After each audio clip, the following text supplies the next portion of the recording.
Hello दोस्तों, dictation start होगी 3 second बाद। स्टार्ट।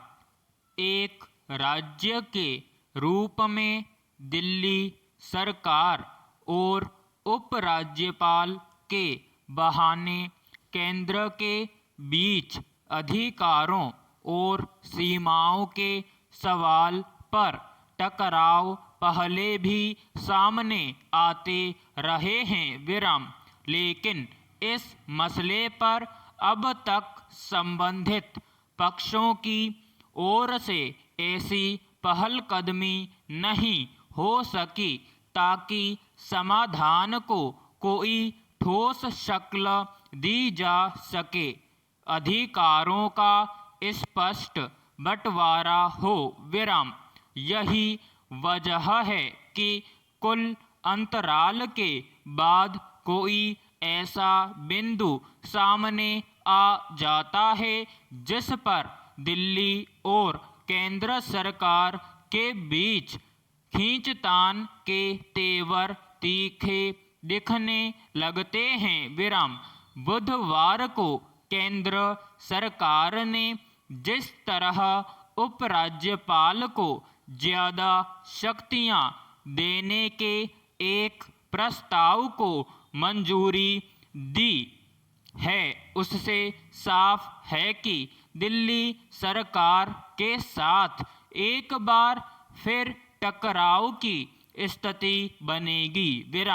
हालांकि इससे इतर भी कई मसलों पर अधिकार और शक्तियों को लेकर विवाद उभरते रहे हैं, मगर केंद्रीय मंत्रिमंडल ने राष्ट्रीय राजधानी क्षेत्र दिल्ली अधिनियम में संशोधन के जरिए जिस नई व्यवस्था को मंजूरी दी है, उसके मुताबिक अब दिल्ली सरकार को विधायी प्रस्ताव उपराज्यपाल के पास कम से कम 15 दिन पहले और प्रशासनिक प्रस्ताव 7 दिन पहले स्वीकृति के लिए पहुंचाने होंगे।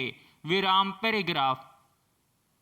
गौरतलब है कि राज्य का दर्जा होने के बावजूद केंद्र शासित प्रदेश और खास तौर पर राष्ट्रीय राजधानी होने के नाते दिल्ली के उपराज्यपाल को कई अधिकार मिले हुए हैं, लेकिन दिल्ली सरकार अक्सर अपने स्तर पर किए जाने वाले कामकाज में सहजता नहीं रह पाने और केंद्र की ओर से अड़चन लगाने के आरोपों को लेकर अपना विरोध जताती रही है।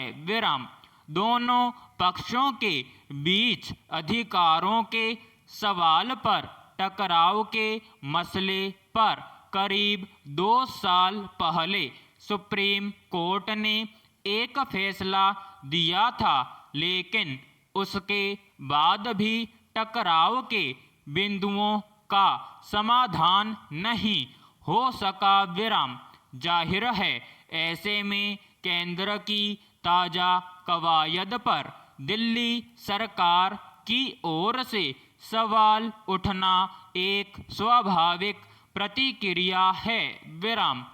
दिल्ली के उप मुख्यमंत्री ने आरोप लगाया है कि इस संशोधन के जरिए दिल्ली में चुनी हुई सरकार के अधिकार छीन कर उपराज्यपाल को देने का काम किया गया है और अब दिल्ली सरकार के पास फैसले लेने की शक्ति नहीं होगी। सवाल है कि अगर दिल्ली सरकार का यह आरोप सही है कि केंद्र का यह फैसला लोकतंत्र और संविधान के खिलाफ किया गया है, तो यह चिंता की बात है।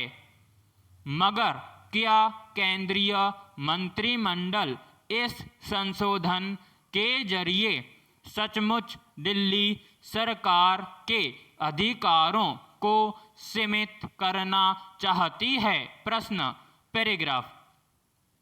निश्चित तौर पर दिल्ली में लोकतांत्रिक प्रक्रिया के तहत एक चुनी हुई सरकार है और अपनी सीमा में सरकार को काम करने का अधिकार होना चाहिए विराम।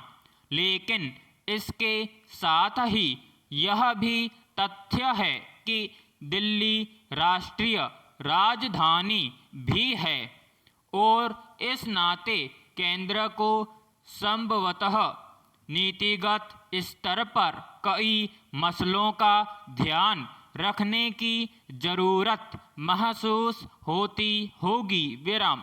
माना जा रहा है कि ताज़ा संशोधन प्रशासन को बेहतर करने के साथ साथ दिल्ली सरकार और उपराज्यपाल के बीच टकराव के हालात कम करने के लिए किए जा रहे हैं विराम। लेकिन विधायी और प्रशासनिक प्रस्ताव पर आगे कदम बढ़ाने के लिए उसे उपराज्यपाल के पास भेजने की जो शर्त रखी गई है, क्या उससे आने वाले दिनों में केंद्र और दिल्ली सरकार के बीच खींचतान और टकराव की स्थितियां और नहीं बढ़ेंगी? प्रश्न।